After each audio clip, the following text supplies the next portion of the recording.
جمعية القرآن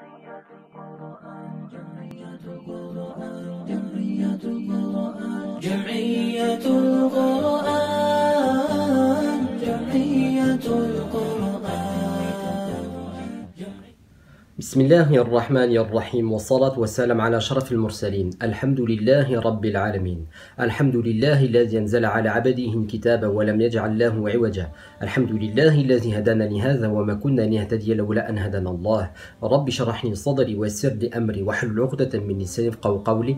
أما بعد, Assalamu alaikum wa rahmatullahi wa barakatuh et bienvenue dans cette 8e vidéo du challenge Hashtag 40 jours hors zone. Souvent, lorsqu'on en discute avec des personnes qui sont loin du Coran, qui n'entretiennent pas une relation de proximité avec le Coran, et que nous essayons de leur faire la da'wah, et que nous essayons à les inciter à développer une relation de proximité avec le Coran de manière quotidienne et de manière régulière, souvent ces personnes-là nous parlent des différentes barrières qu'ils peuvent rencontrer dans cette trajectoire, les empêchant de développer cette relation de proximité et cette relation privilégiée avec le livre d'Allah subhanahu wa ta'ala. Parmi les barrières qu'elles peuvent avancer, il y a la barrière de la langue. Souvent, lorsqu'on essaie de les inciter à lire le Coran, elles nous répondent la chose suivante: mais ça sert à quoi que je lise le Coran, je ne comprends pas l'arabe. Alors nous rappelons ce hadith rapporté par Abdullah ibn Mas'ud que nous avons déjà mentionné dans une vidéo précédente. Pour chaque harf lu du Coran, dit hasanat. Et dans le hadith en question, il est bien dit: le fait de lire chaque lettre du Coran apporte une récompense équivalente à 10 récompenses. Première des choses donc, le fait de lire le Coran est un acte d'adoration, une ibada qui nous apporte des récompenses. Et qui également nous rapproche d'Allah subhanahu wa ta'ala. Deuxième des choses, si c'est un acte d'adoration,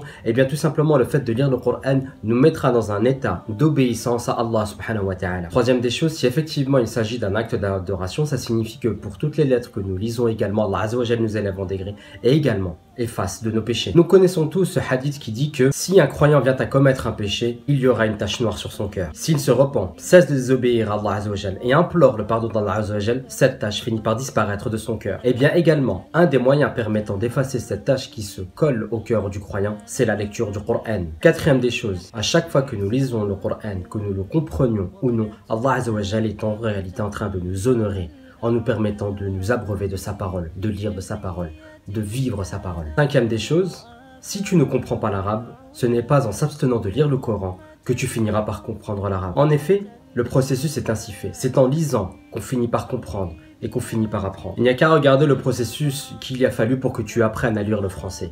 Lorsque tu es arrivé au CP, on t'a donné des tas de livres. Qu'importe si tu comprenais ou non, l'essentiel c'est que tu lises pour que tu parviennes finalement à comprendre. Hashtag dédicace à tous mes amis du CP, Gafi le fantôme, Wibi le chauffeur de taxi et Sangoku qui m'ont appris à lire. En définitive, lis le Coran, cela te sera toujours bénéfique. Et un jour, Allah Azza wa Jal te permettra de le comprendre. Bien évidemment, en lisant le Coran. Car en effet, toute personne qui comprend le Coran à l'heure actuelle est passée par la première étape. Il s'agit de le lire. Et c'est d'ailleurs pour cette raison qu'Allah Azza wa Jal a envoyé le premier ordre au prophète alayhi salatu wassalam, qui était Iqra bismi rabbika alladhi khalaq. Alors voici grosso modo les quelques raisons qui malgré tout doivent te pousser à lire le Coran. Si également tu as d'autres raisons à partager avec nous, fais-le en commentaire. Et si cette vidéo t'a plu, barakallahu fik de la partager autour de toi. Qu'Allah fasse en sorte que le Coran soit le printemps de nos cœurs.